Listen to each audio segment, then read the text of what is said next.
आज मैं आपको 885 माइक्रो प्रोसेसर के आर्किटेक्चर के बारे में बताऊंगा। ठीक है, तो ये डायग्राम जो आप देख रहे हो, ये जो डायग्राम है ये आपको हर किसी बुक में मिल जाएगा। ठीक है, जर्नल सा डायग्राम है। ठीक, तो ये सेक्शन है, इसमें W temporary register, Z temporary register, B C D E H L, 8 लिखा हुआ है, 8 लिखा हुआ है, 8 है ना। इसका मतलब क्या है कि ये जर्नल पर्पज रजिस्टर है, बी और सी, डी ई एच एल, ये टेम्परेरी रजिस्टर्स हैं। एक चीज़ लिखी हुई है स्टैक पॉइंटर 16 बिट लिखा हुआ है, प्रोग्राम काउंटर 16 बिट लिखा हुआ है, एड्रेस लैच इंक्रीमेंटर डिक्रीमेंटर 16 बिट लिखा हुआ है। ठीक है, ये मल्टीप्लेक्सर कुछ सेलेक्ट रजिस्टर सेलेक्ट्स।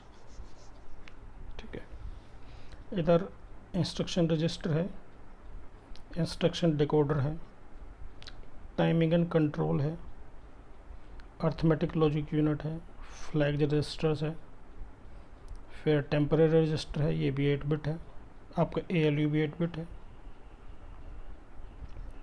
5 फ्लैग है, लेकिन बेसिकली ये 8 बिट का रजिस्टर हो, फ्लिप फ्लॉप है 8 बिट के, फ्लिप फ्लॉप्स हैं 1 बिट के, है ना।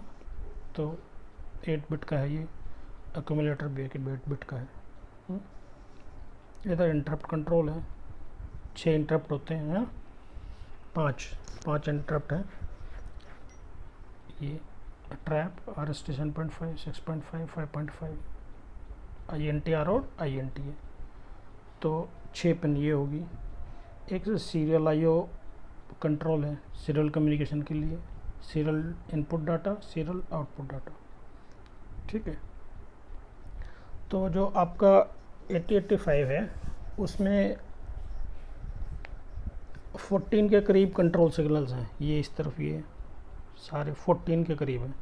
X1 X2, clock out, ready, read, right, ALE, है ना, S0, IO/M बार, होल्ड, HLD, सेटिंग, है ना।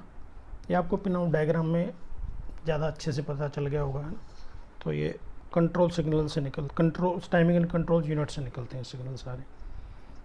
बाकी फिर ये इधर है AD7 से AD0, A15 से A0। ये इधर कनेक्टेड है बाई डायरेक्शनल बस, ये इंटरनल डाटा बस है। तो ये कोई नई चीज़ नहीं है जो मैं आपको बता रहा हूँ। तो अभी क्या है कि अब शुरू करते हैं कि जो नंबर ऑफ एड्रेस लाइंस हैं आपके माइक्रो प्रोसेसर में 16 है। ठीक है, तो 2⁻16, 2⁻6, 2⁻10, 64K, है ना। इतनी मेमोरी लोकेशन वो एक्सेस कर सकता है। और 1K का मतलब क्या होता है, 1024, इतनी लोकेशंस। ठीक है, एड्रेस बस का क्या काम होता है, address bus carry the address. ठीक है, कैरी द एड्रेस।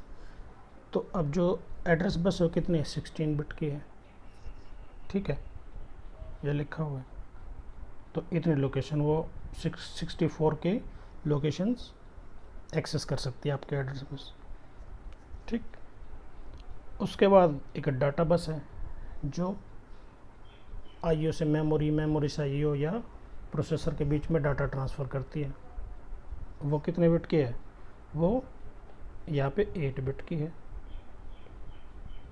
फिर कंट्रोल बस है जो कंट्रोल सिग्नल जनरेट करती है, रीड, राइट, है ना, IO/M बार, ये control signal control bus generate करती है। ठीक है, तो ये जो तीनों बसेस हैं, एड्रेस, कंट्रोल और डाटा कंबाइन होके सिस्टम बस बनाती हैं। ठीक है, क्या बनाती हैं, सिस्टम बसेस हैं। कंट्रोल सिग्नल, है ना, कंट्रोल बस, डाटा बस और एड्रेस बस कंबाइन करके सिस्टम बस बनाती हैं। ठीक है, तो अभी शुरू करते हैं। तो अंडरस्टैंडिंग का एक सिंपल सा तरीका है कि हम कोई एक देखें कि इसमें कोई इंस्ट्रक्शन है तो वो कैसे एग्जीक्यूट होगी आर्किटेक्चर के अंदर। ठीक है, तो कैसे होगी, मैं एक इंस्ट्रक्शन, सिंपल से इंस्ट्रक्शन लेता हूँ। जैसे मैं आपका जो 85 में 74 इंस्ट्रक्शंस हैं और सारी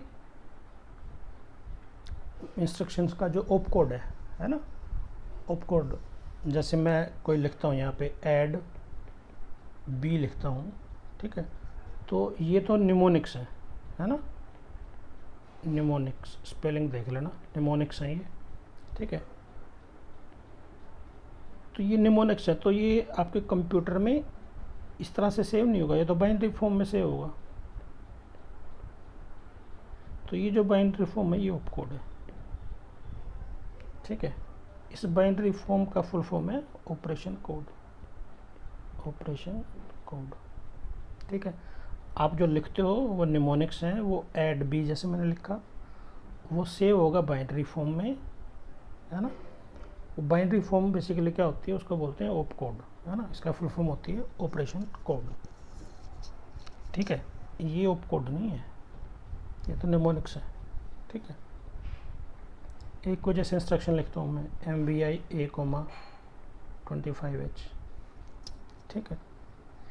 तो इसका मतलब क्या है कि मूव 25 into A, इसका मतलब ये है इंस्ट्रक्शन का, ठीक है। अभी ज़्यादा वो करने की जरूरत नहीं, मैं आपको समझाऊंगा, ठीक है। तो MVI A25 मतलब 25 जो डाटा है, 8 बिट का जो डाटा है वो एक्यूमुलेटर में भेज दो आप, ठीक है। इसका इंस्ट्रक्शन का ये मतलब है। तो ये जो है निमोनिक्स है, इसका ओप कोड सेव होगा एक लोकेशन में, ठीक है। दूसरी लोकेशन में 25H सेव होगा, ठीक है। इसका मतलब क्या है, ये जो पूरी इंस्ट्रक्शंस है ये 2 बाइट की इंस्ट्रक्शन है। कितने बाइट की इंस्ट्रक्शन है, 2 बाइट की। 1 बाइट तो ये है MVI, दूसरी बाइट का डाटा ये है, ठीक है। एक बात और है, 885 में 886 में पेंटियम तक एक लोकेशन में, ठीक है, एक मेमोरी की एक लोकेशन में 8 बिट का डाटा स्टोर होता है, ठीक है। कितने बिट का, 8 बिट का डाटा स्टोर रहता है। तो अगर आपको 16 बिट का डाटा स्टोर करना है तो आपको कितनी लोकेशन चाहिए होंगी, 2 लोकेशन चाहिए होंगी, ठीक है। तो जो मेमोरी आपके पास अवेलेबल है, तो जैसे कोई आपका एड्रेस है 1234, तो उसमें 24 स्टोर है, ठीक है। नेक्स्ट लोकेशन में फिर नेक्स्ट कोई डाटा 29 ये स्टोर होगा। तो ये 1 बाइट है, ये भी 1 बाइट है, ठीक है। तो 2 बाइट को सेव करने के लिए आपको 2 लोकेशन चाहिए। मैं इतना बता क्यों रहा हूँ, मैं इसलिए बता रहा हूँ इतना कि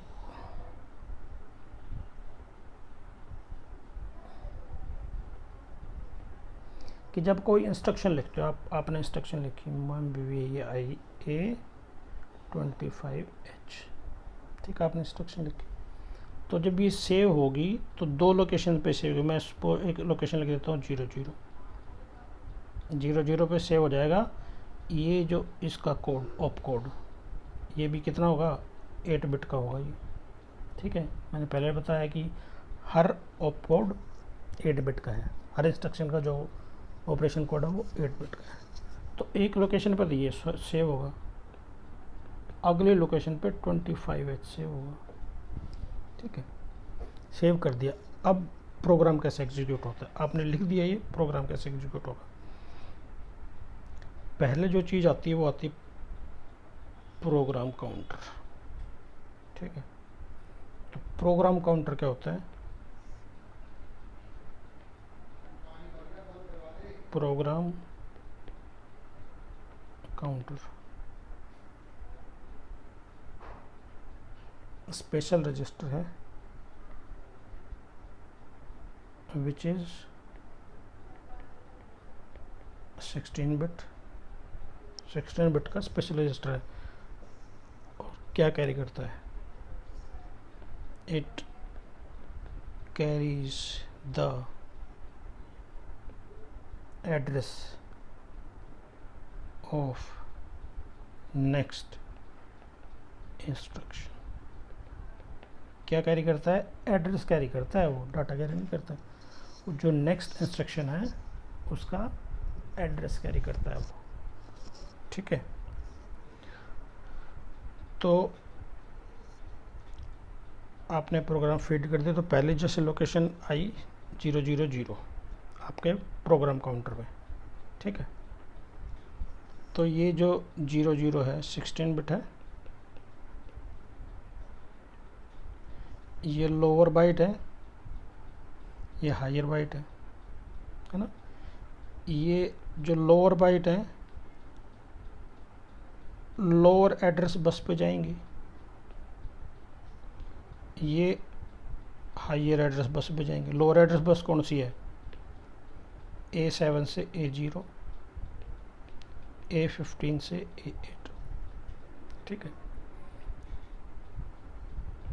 तो जो प्रोग्राम काउंटर है वहाँ से वो एड्रेस कहाँ जाएगा? एड्रेस बसेस पे जाएगा। एड्रेस बसेस से वो लोकेशन सेलेक्ट करेगा, ठीक है। ये सारा किस लिए है? To select the location. Location select कर ली उसने, ठीक है। उसके बाद क्या होगा?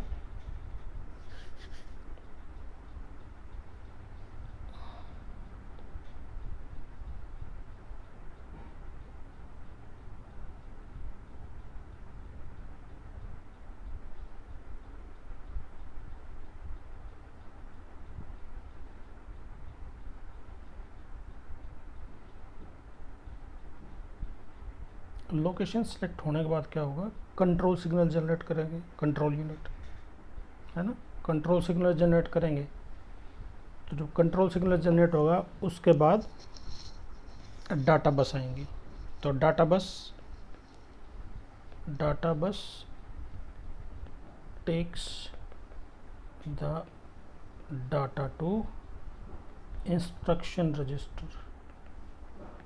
इंस्ट्रक्शन रजिस्टर में डाटा आएगा, इंस्ट्रक्शन रजिस्टर, ये रहा इंस्ट्रक्शन रजिस्टर, ठीक है। सीक्वेंस समझे। पहले प्रोग्राम काउंटर में आपका एड्रेस आएगा, वो एड्रेस लैच के थ्रू एड्रेस बसेस पर जाएगा, ठीक है। प्रोग्राम काउंटर 16 बिट का है, आपकी जो बसेज है वो भी 16 बिट के है, तो 16 बिट का डाटा जाएगा। वो जो लोकेशन उसमें लिखी हुई थी प्रोग्राम काउंटर में, वो लोकेशन सेलेक्ट करेंगे एड्रेस बसेस। फिर हम कंट्रोल सिग्नल जनरेट करेंगे रीड का, है ना। हमें डाटा रीड करना है ना, तो प्रोसेसर रीड का सिग्नल जनरेट करेगा। उसके बाद डाटा बस, है ना। तो डाटा बस पे आपका डाटा आ जाएगा उस पर्टिकुलर लोकेशन से जो पीसी में थी उस टाइम, ठीक है। वो डाटा कहाँ आएगा? इंस्ट्रक्शन रजिस्टर में आएगा, ठीक है। तो इंस्ट्रक्शन रजिस्टर क्या करेगा? उसको भेजेगा इंस्ट्रक्शन डिकोडर में। क्या करेगा? इंस्ट्रक्शन डिकोडर में। डिकोडर क्या करेगा? इसको डिकोड करेगा। वो जो आपके पास इंस्ट्रक्शन आई हुई है उसको क्या करेगा?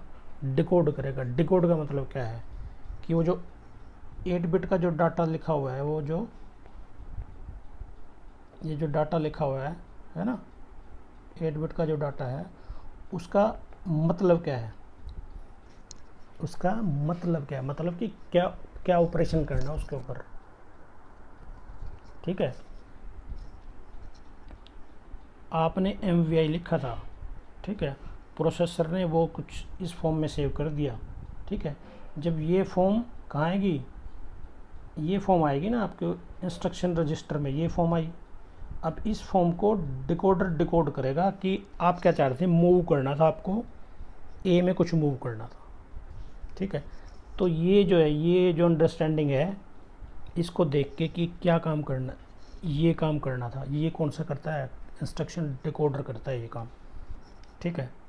फिर इंस्ट्रक्शन डिकोडर कंट्रोल यूनिट को इन्फॉर्मेशन देता है कंट्रोल यूनिट को इन्फॉर्मेशन देता है कि हमें ए में डाटा मूव करना है। ठीक है, तो जब कंट्रोल सिग्नल को इन्फॉर्मेशन मिलती है तो फिर कंट्रोल यूनिट क्या है, आपके ब्रेन की तरह है, तो फिर सिग्नल जनरेट करती है। वो क्या करती है, सिग्नल जनरेट करती है। ठीक है, तो सिग्नल जनरेट में क्या होगा कि जब ये डिकोड हो रहा होगा, है ना, ये जब डिकोड हो रहा होगा तो आपका जो पीसी है वो गेट इंक्रीमेंटेड। ठीक है, इसका डिकोडिंग और एग्जीक्यूशन के बीच में आपका प्रोग्राम काउंटर नेक्स्ट इंस्ट्रक्शन पर चला जाता है। ठीक है, ठीक है कि नहीं है। फिर नेक्स्ट इंस्ट्रक्शन तो नेक्स्ट लोकेशन आएगी, एक लोकेशन पर ये था सेव, दूसरे पे ये सेव था। ठीक है, तो अब नेक्स्ट इंस्ट्रक्शन पे ये 25 आएगा। ठीक है, तो प्रोसेसर को पहले ही पता था कि वो जो डाटा आएगा उसको ए में भेजना है। ठीक है, किस में भेजना है, ए में। तो वो जो 25 था वो इधर आ जाएगा, इसके थ्रू आके एक्यूमुलेटर में आ जाएगा। ठीक है, तो डाटा आ गया एक्यूमुलेटर में। ठीक, फिर आपने एक इंस्ट्रक्शन लिखी ऐड बी। क्या लिखी, ऐड बी, मतलब ऐड करो ए का कंटेंट बी के साथ, ये इंस्ट्रक्शन है। ठीक है, तो ये भी 8 बाइट की इंस्ट्रक्शन है। ठीक है, 8 बिट की इंस्ट्रक्शन है।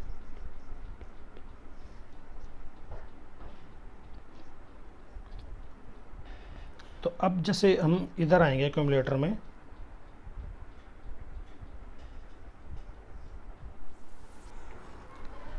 जो इंस्ट्रक्शंस आएंगी आपने स्टोर की।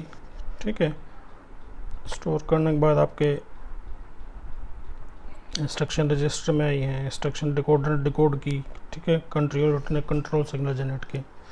लेकिन जो असल में जो ऑपरेशन होता है इंस्ट्रक्शंस पे, वो ये जो सेक्शन है यहाँ पे होता है। ठीक है, इसमें एक एक्यूमुलेटर है, टेम्परेरी रजिस्टर है, फ्लैग है और अर्थमेटिक लॉजिक यूनिट है। ठीक है, तो एक्यूमुलेटर है,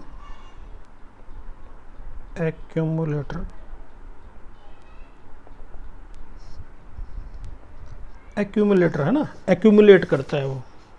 तो कोई भी बाइनरी, कोई भी अर्थमेटिक इंस्ट्रक्शंस रहेगी या अर्थमेटिक ऑपरेशन रहेगा। ठीक है, तो उसमें क्या है कि जो एक्यूमुलेटर है always carry the first operand हमेशा एक्यूमुलेटर के पास रहेगा। ठीक है, तो इसको एक्यूमुलेटर क्यों बोलते हैं, क्योंकि मैं 2 इंस्ट्रक्शन लिखता हूँ। मैंने लिख दिया ऐड बी, ऐड सी, ऐड मैं लिख देता हूँ ई। ठीक है, इन सब इंस्ट्रक्शन का मतलब क्या है कि ए में बी ऐड हो जाएगा और ए में चला जाएगा रिजल्ट। ठीक है, इसका मतलब क्या है, ए प्लस सी हो जाएगा, रिजल्ट ए में चला जाएगा। इसका मतलब क्या है, ए प्लस ई, तो रिजल्ट ए में चला जाएगा, है ना। तो इसमें रिजल्ट एक्यूमुलेट हो रहा है ना, जो भी ऑपरेशन हो रहा है ना, अर्थमेटिक ऑपरेशन है जो भी है, तो रिजल्ट ए में एक्यूमुलेट हो रहा है, तो इसलिए इसको एक्यूमुलेटर बोलते हैं। ठीक है, और ये एक्यूमुलेटर हमेशा फर्स्ट ऑपरेंड रहेगा इसके पास। ठीक है, फिर इसमें दूसरा लिखा हुआ है टेम्परेरी रजिस्टर। जो टेम्परेरी रजिस्टर है ये 8 बिट का रजिस्टर है और always carries the second operand, carries the second operand। ठीक है,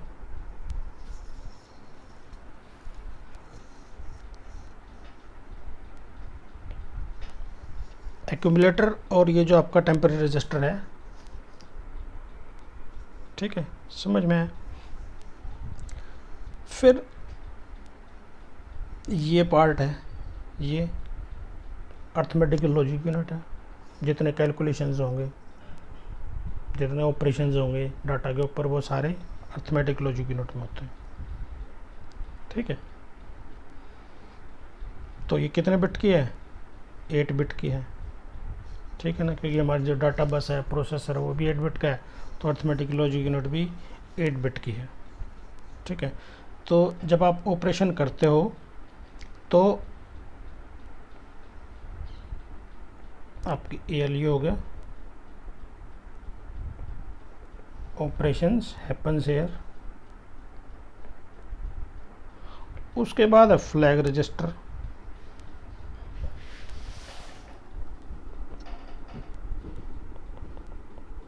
फ्लैग रजिस्टर, तो जो फ्लैग रजिस्टर है वो बेसिकली क्या है?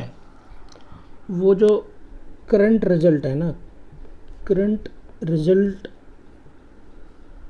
स्टेटस कैरी करता है। वो करंट रिजल्ट आया, ऑपरेशन आया, उसका स्टेटस का मतलब क्या है कि उसमें कोई कैरी तो जनरेट नहीं हुआ है ना, उसमें कोई ऑक्सिलरी कैरी तो नहीं है। ये फ्लैग्स हैं, उसकी पैरिटी क्या है, ठीक है, और उसका साइन क्या है, वो नेगेटिव है रिजल्ट की पॉजिटिव रिजल्ट है। ठीक है, तो ये सारे फ्लैग्स हैं। इसमें 5 फ्लैग्स हैं आपके 885 में, वो लिखा हो ना 5 वहाँ, तो 5 फ्लैग्स हैं। तो पैरिटी हो गया, एक ये आपका कैरी फ्लैग हो गया, ऑक्सिलरी कैरी हो गया, एक साइन फ्लैग हो गया, और एक जीरो फ्लैग हो गया। ठीक है, तो ये सब आपको जो रिजल्ट आया, करंट रिजल्ट आया, उसके बारे में बताएंगे। ठीक है, फ्लैग रजिस्टर आपको क्लियर हो गया। अब देखो, ये पता चल गया आपको, ये पता चल गया, टेम्परेरी रजिस्टर पता चल गया, एक्यूमुलेटर पता चल गया, ये यहाँ पे आपको प्रोग्राम काउंटर पता चल गया, है ना। इंक्रीमेंटर मैंने आपको बताया। ठीक है, अब आपके पास जो आपका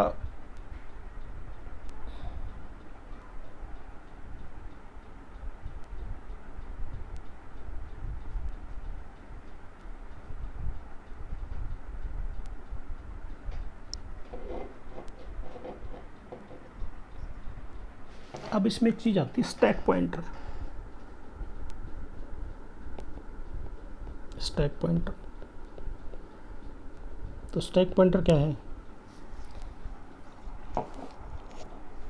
स्टैक पॉइंटर बेसिकली क्या है? स्टैक का मतलब क्या होता है?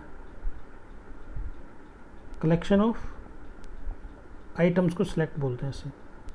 ठीक है, लेकिन हमारे कोई आइटम थोड़ी ना, हमारे मेमोरी है ना, तो ये मेमोरी का एक स्टैक है। ठीक है, इसको बोलते हैं स्टैक। तो जो स्टैक पॉइंटर है, always points to the top of stack.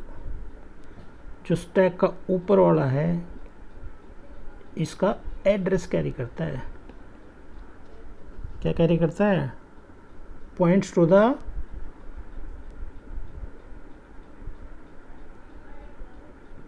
The address of top of stack. Data कोई कैरी नहीं कर रहा है, डाटा है ना, वो सिर्फ एड्रेस कैरी कर रहा है। तो कितने बिट का होगा? जब एड्रेस कैरी कर रहा है तो 16 बिट का होना चाहिए ना, तो स्टैक पॉइंटर में 16 बिट का है।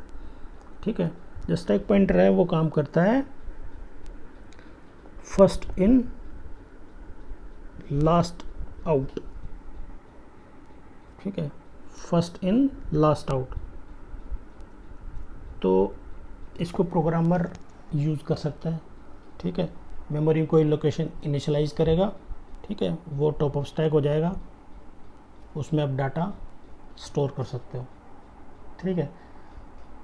तो जो डाटा इसमें स्टोर होता है वो डिक्रीमेंट होता है, इसलिए डिक्रीमेंटर है यहाँ पे, इसलिए यहाँ पे डिक्रीमेंटर है, ठीक है। तो इस तरह से डिक्रीज होता है इसका, ठीक है।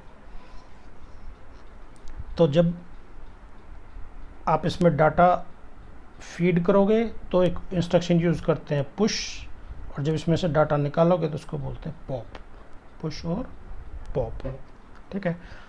अभी यहाँ तक इतना सा जानना जरूरी है कि स्टैक पॉइंटर क्या होता है, always points to the address of top of the stack, 16 bit का रजिस्टर है, ठीक है। पुश करके डाटा फीड कर सकते हैं उसके अंदर, पॉप करके आप डाटा रीड कर सकते हो, ठीक है। फिर इसमें आपके पास जनरल पर्पज रजिस्टर्स हैं, ये 7 जनरल पर्पज, इसको बोलते हैं GPR। हर किसी आप 885 पढ़ो, 886 पढ़ोगे, और अगर 805 पढ़ोगे तो पिक पढ़ोगे, सभी में जनरल पर्पज रजिस्टर होते हैं available to the programmer, programmer के पास अवेलेबल रहते हैं, ठीक है ना। अब डाटा कैसे भेजोगे प्रोसेसर में, तो प्रोसेसर में डाटा आप भेजोगे, इन के थ्रू भेजोगे, आप इन रजिस्टर में डाटा फीड करोगे, फिर इन रजिस्टर्स पे ऑपरेशन करोगे जो भी आपको ऐड करना है ना। जैसे आपको 2 नंबर ऐड करने तो पहले चाहे ए में भेजो, है ना। अब देखो ऐड करना है तो एक ऑपरेंड ए में रहेगा, तो पहले आपको ए में भेजना पड़ेगा, फिर बी में भेजना पड़ेगा, फिर ऐड करना पड़ेगा, ठीक है। डायरेक्ट ऐसे नहीं लिख सकते बी ऐड करो, पहले एक ऑपरेटर, तो आपको एक जो फर्स्ट है ऑपरेंड जो है वो किस में डल जाएगा, ए में जाएगा, ठीक है। तो हमारे पास 7 जनरल पर्पज रजिस्टर्स हैं, ठीक है, सारे 8 बिट के हैं, लेकिन प्रोग्रामर उनको यूज़ कर सकता है एज ए पेयर, लेकिन ऐसे कुछ भी पेयर नहीं बना सकता, सिर्फ BC पेयर बना सकता है, DE पेयर बना सकता है, HL पेयर बना सकता है, ये पेयर अलाउड है, बाकी कोई पेयर अलाउड नहीं है, ठीक है। पेयर बनने के बाद क्या हुआ, 16 बिट का हो गया, 16 बिट का हो गया, ये भी 16 बिट का हो गया, ठीक है। तो एक इंस्ट्रक्शन में आप दोनों को 16 बिट यूज़ कर सकते हो, अगले इंस्ट्रक्शन में आप सिंगल भी यूज़ कर सकते हो, ठीक है, कोई दिक्कत नहीं। ये नहीं कि आपने एक बार यूज़ कर लिया तो आप उसको फिर इंडिपेंडेंट यूज़ कर सकते हो, ठीक है। तो ये जनरल पर्पज रजिस्टर है 7 एक्यूमुलेटर, ठीक है। फिर उसमें एक लिखा हुआ है WHL, एक लिखा हुआ है WZ पेयर, ये क्या है, पेयर है, और ये भी क्या है, टेम्परेरी रजिस्टर पेयर है, ये temporary register pair, not available to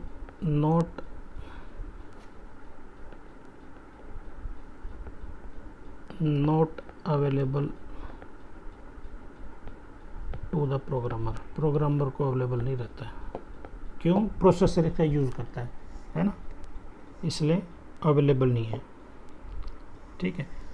तो जनरल एक इंस्ट्रक्शन आएगी जिसमें आप 16 बिट का डाटा स्टोर शिफ्ट क्या बोलते हैं एक्सचेंज करना चाहोगे, तो उस टाइम प्रोसेसर उसका यूज़ करता है। तो टेम्परेरी रजिस्टर है और पेयर है ये, एक तो टेम्परेरी रजिस्टर वहाँ 8 बिट का, ये रजिस्टर पेयर है, टेम्परेरी रजिस्टर है, ये प्रोग्रामर द्वारा यूज़ किया जाता है, नहीं सॉरी, ये प्रोग्रामर द्वारा यूज नहीं किया कर सकते आप WZ पेयर को, है ना, प्रोसेसर ही यूज़ कर सकते हैं, ठीक है कि नहीं। तो जर्नल से ये पॉइंट्स हैं। तो मैंने स्टैक पॉइंटर आपको बता दिया, प्रोग्राम काउंटर में पहले बता चुका हूँ, ये आप पता है ही, अगर पिन आउट डायग्राम आपने देखा होगा तो इंस्ट्रक्शन वो है आपके इंटरप्ट्स हैं, ये आपके सीरियल पोर्ट के लिए है, ठीक है। तो कोई दिक्कत होता है मेरे से पूछ सकते हो, ये मैं आपको बता चुका हूँ, WE BC HL stack pointer, ठीक है।